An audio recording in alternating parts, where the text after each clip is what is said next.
Second, okay, it works. Okay, so thank you very much for coming. Today I'm going to present to you a research that we've conducted on OEMs code.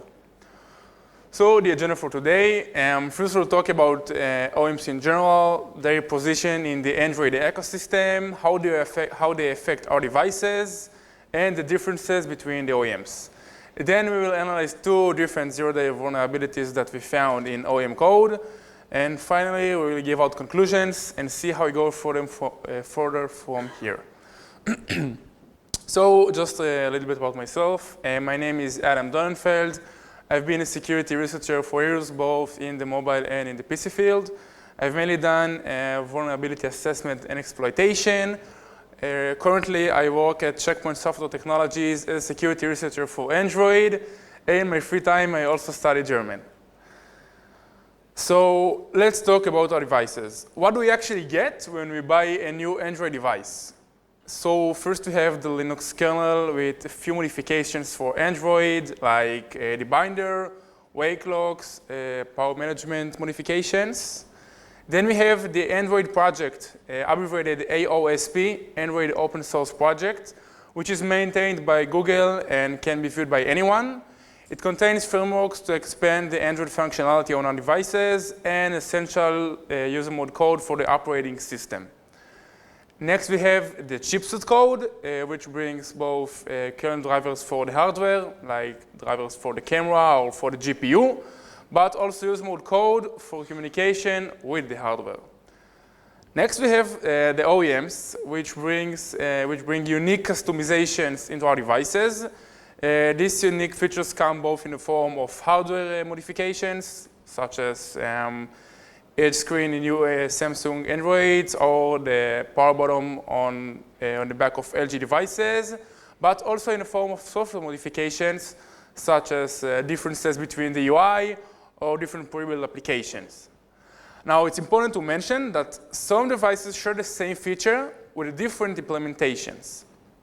And finally, we have the carrier, with sometimes partial billing application, rebrand the device, print the log on it, but nothing so special in matters of code.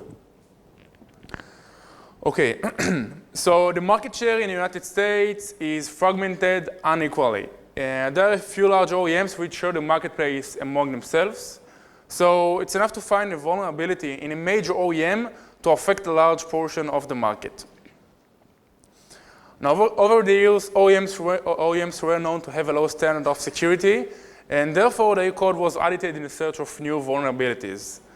However, as the time passed, this problem received more and more awareness, and efforts were made to improve the security of the OEMs. These efforts came both from third-party contributors, the OEM themselves, and from Google. So Google started to enforce new security mechanisms into Android, which greatly increased the security standard of all the OEMs. An example for a security mechanism that I personally really liked is CTS, or Compatibility Testing Suite. CTS is a unique testing framework for vulnerabilities. So once a vulnerability is published, a new test is written to check whether the vulnerability still presents on a device or not. Now, all the devices must pass this test, and if they don't pass it, they won't receive a certification from Google, and therefore they will lack many essential features like Google Play, Google Hangouts, and many other features. So Google is protecting us, third-party developers contribute to the security of Android, and OEMs are getting better and better. Android is safe, or not. According to AndroidVulnerabilities.org, LG received the highest score for being a secure OEM. We decided to see whether this score is justified or not. So we started a short bug hunting project on LG devices. So when we want to attack a mobile device, there are two main attack vectors that we have: local attacks vector and remote attacks vector. Local attacks vector means that I have an application installed on a device, and using a vulnerability, I can elevate my privileges to gain capabilities which I'm not supposed to get. For instance, a tic-tac-toe game or an innocent flashlight application. are not supposed to be able to read our contact list or our call history. Now, it's for the local attacks. Remote attacks vector means that I have a unique identifier of a device. It can be a phone number, IMEI, it can be IMSI, it can even be an email address that is associated with the device. And I can coordinate my attack specifically against this identifier and therefore against the device. Now, usually the user interaction in this kind of attacks is from minimal to nothing, and therefore this attack vector is considered much more dangerous. However, with that said, these attacks are much more complicated, and therefore they are not so common. So let's start with the local attacks. We start with the point that we have an application installed on a device. And there are many ideas that we can work on from this point. For example, privileged services that have no bind permission, native memory corruptions, non-startup services like Unix sockets that accept connections and can be attacked, and there are many others. So let's talk about bind permissions. Android allows applications to export functionality to other apps using services. But obviously, an app will not want everyone to access its sometimes privileged capabilities. So the bind permission feature allows applications to restrict the use of this exported functionality. Now, this feature is used both by Android native apps, OEM internal services, and even by third-party applications. An example for use of this service, let's say that you want to read the call history of the phone or the contact list. The service that provides this information is protected by a bind permission. So only if you have the newest permission, only if you have the specific permission, you can access and read this data. So how does this actually work on a device? Let's take Facebook and Messenger, for example. Facebook exports a service called cross-process logout service that allows other applications to log the user out from Facebook. Now, let's say that we use Messenger and we log out from Messenger. Messenger will attempt to connect to this service, use its capability and functionality, and log out the user also from the main Facebook app. However, if we are a flashlight application, we're not supposed to be able to access this service. So what happens if we try to access it? We get a permission denied exception. How do we obtain this permission? In order to get it, we have to be signed by the same developer key like Facebook's key. So since Facebook and Messenger do share the same key, Messenger can can obtain this permission and access this service. So with this in mind, time to start research. So we decided to go for all the LG applications that export some sort of functionality, but does not protect this functionality using bind permissions. Now this is common because not all the exported functionality is privileged, so it doesn't always have to be protected by bind permissions. And we found this service, LG ATCMD service, that is present on all the LG application, on all the LG devices. And this is a very high privileged service. No application should be able to access it, especially not a tic-tac-toe game or a flashlight application. So as you have seen before, if you would try to access it, we will receive a permission denied exception. But we don't. Any application, regardless of its origin, of its permission, can access this service, use its high capabilities, and attack this system. So what can we actually do once we are connected to this service? We can start communicating with ATD or ATDemon. So what is ATDemon? ATDemon is a user mode daemon written by Qualcomm and therefore present on all Qualcomm-based devices. Now it's a high-privileged daemon, and unfortunately there is no source code available for this, so we had to reverse engineer it to understand how to communicate with it. Now it's the main gateway communication to the firmware.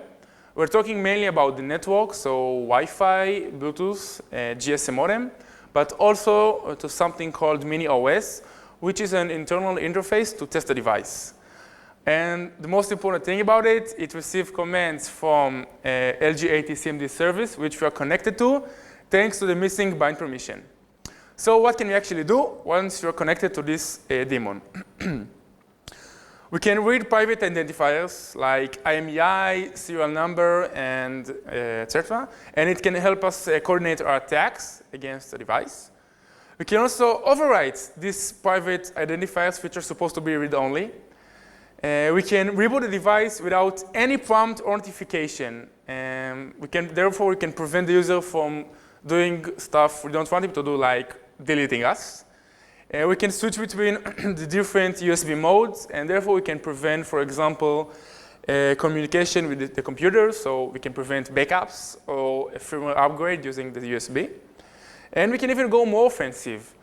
We can wipe the device completely, again, without any prompt or notification to the user. We can break the device if wiping it isn't enough. And my favorite, we can permanently lock the device's GSM modem. And this is also persistent after a wipe. And we sent our device to a lab, and they couldn't fix it. So it's not safe to test it. Now, combining all these features together, we can create a very harmful type of viruses at the cost of no permissions. So the exploit flow. We are a malicious application, an unprivileged application installed on an LG device, and we want to connect to LG ATCMD service. Now, since LG ATCMD service is not protected by bind permission, we can do that and start communicate with it. And now let's say that we want to issue a lock GSM modem command. So we send this command to LG ATCMD service, which pass this command to ATD, which eventually locks the device. Now, we responsibly disclose this vulnerability to LG, and they fixed it. We received the CVE number for it, and if you have the newest version of LG, you are protected. Otherwise, don't install malicious tic-tac-toe games. Okay, so we're done with the local attacks. Let's aim higher. As I've said before, remote attacks are much more complicated, and the attack vector is really narrow. So how do we actually start? We decided to go for all the LG applications which we can remotely communicate with, knowing just the phone number of the device. So I was talking before about a unique identifier of a device. So in this case, we took the phone number. Now, these applications can be identified because they must have some remote-related permissions, like the ones we see here. And from all the permissions here, WAP push is the most interesting one because there's lots of binary data that has to be processed on our victim in comparison to other communication ways. So before we talk about WAP push, we have to understand first how text messages work. So all the text messages are based on a protocol called PDU. This protocol defines many properties in a text message, not just the text itself. For instance, the sender, the receiver, is the text ASCII, is it Unicode, what is the length of the text, and etc. Now, an advantage for us in this kind of communication, the mobile carrier doesn't run any verification checks on the PDU that we send, other than checking the sender and the existence of the destination number. It means that lots of binary data will be processed on our victim. Here's an example of a PDU message. I'm not trying to teach you how PDU is fucked exactly. I'm trying to convey here that PDU is a complicated protocol, and nobody likes it, and therefore we think that we thought that it could be an interesting place to search for new vulnerabilities. So now let's talk about WAP. WAP is a way to transfer binary data over the mobile wireless network. Whether you know it or not, you use or you used it a lot. MMS are based on WAP. Carrier connectivity information, when you switch to a new carrier and you plug in new SIM and you receive this message, it's also based on WAP. vCards, the old vCards that were popular a decade ago, are also based on WAP. And the old mobile websites were also based on WAP. And in order to access them, another WAP-based protocol called WAP push was invented. So what can we actually do with WAP push? We can transfer URLs to the device. to these old websites. We can transfer expiration dates for these URLs because all the websites meant to be expired somewhere. And since these messages were only meant to be sent by the mobile carrier, two important features came in this protocol: an update feature and a delete feature. The update feature allows us to update the expiration dates and the URL, because sometimes they wanted to prolong the validity of the website. And a delete feature if in case that the website was expired prior to its expiration date. So WAPush was most of the OEMs implemented WAPush in the same way. It was some native library. But LG, on the other hand, they had a complete different implementation. They implemented it purely in Java in a package called wapservice.apk. And as their unique implementation, so was their unique vulnerability.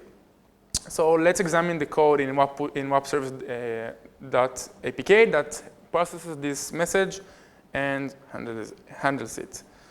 So this is the code from the manifest of the application. As we can see, the component that handles the WAPush messages is called .push.pushReceiver, and it handles all the WAPush messages. Now let's see the code that handles it. So eventually it goes to sender validity check main. I'll just summarize it for you.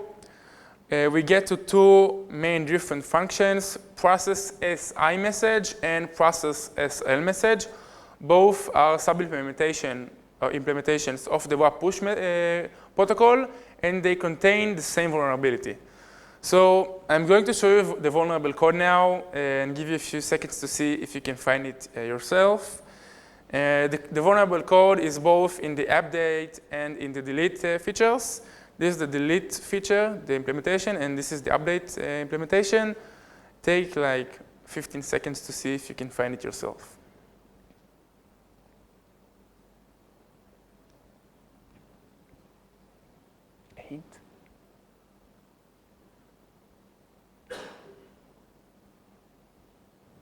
Okay, so push handler.siid is the unique identifier of the message. And if we don't supply any unique identifier, our URL becomes the identifier. Now, what happens if I send this URL? So there is a SQL injection vulnerability which can remotely be exploited. We can delete or update any text message on the device, even if it's not a WAPush message, and even if we didn't send it. So any text message on the device. So how do we exploit this vulnerability? In order to send the update or the delete message, the device must already have a pre-existing WAPush message.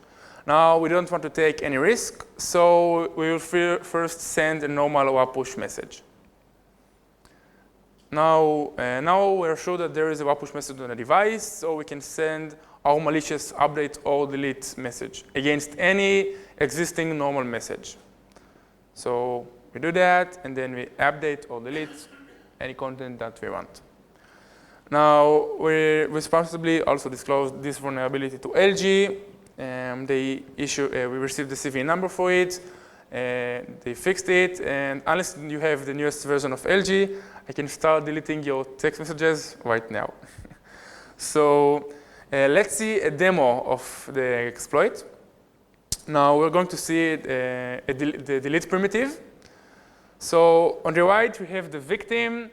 We just have to know the phone number of the victim, and the victim has to be connected to a GSM network, so any SIM will do the job. And the attacker is on the left. The attacker is connected to a GSM modem, so we can send raw PDUs to the device. So as I've said before, the device must already have a WAPush message, so let's just send one.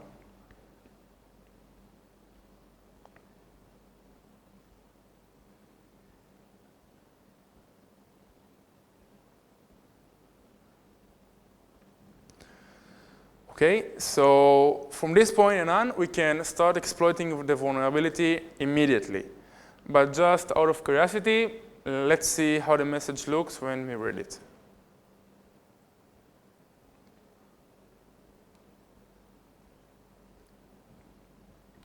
Okay, so service message, since this protocol was mainly intended to be used by the mobile carrier, there is no phone number here. It only shows service message. A new update is available is a text that I chose. I could send any text I wanted. I just thought that this text looks genuine, so that's what I chose. Now let's see how it looks when we open it.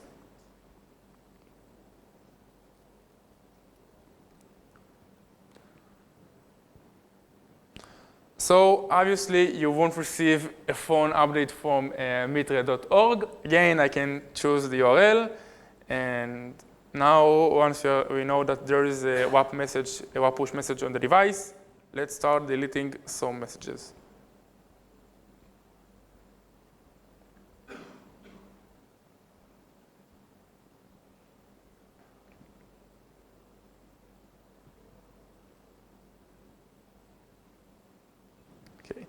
So unless you have the newest version of LG, if you want to protect yourself against this attack, you have to turn on airplane mode, take out your SIM, plug it into a non-LG Android device, receive the text messages there, and then plug your SIM back to your LG Android phone, which is pretty much unpractical.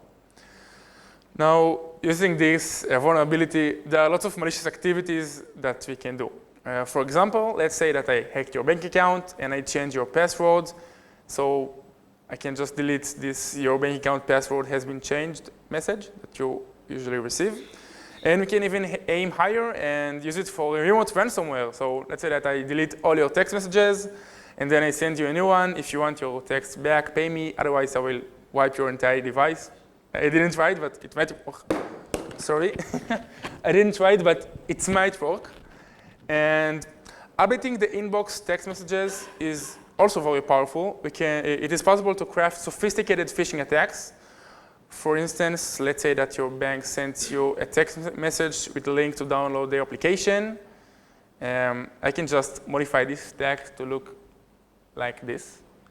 And I can change the URL. I can point it to my malicious application. I can point it to a new website. And my new malicious website can look just like the homepage of Bank of America. And hopefully, or hopefully not, you will put in your valid credentials. And our bankers like GMBots and AceCard do that a lot locally. So doing this remotely is even much more powerful. So we found a locally exploitable vulnerability and a remotely exploitable one. How much time do you think that this entire research took us? It took us just 5 days. This is ridiculous. I mean, it's 2016. OEMs are still not doing a good job enough securing their devices, and unfortunately, we still can't trust them, and a better solution for security is still required. But with that said, if you compare the situation to 5 or 6 years ago, we're in a much better position. We are stepping into a really much more secure world, but some work has yet to be done. So thank you very much. And if you have questions, you have to take the microphone and go ahead.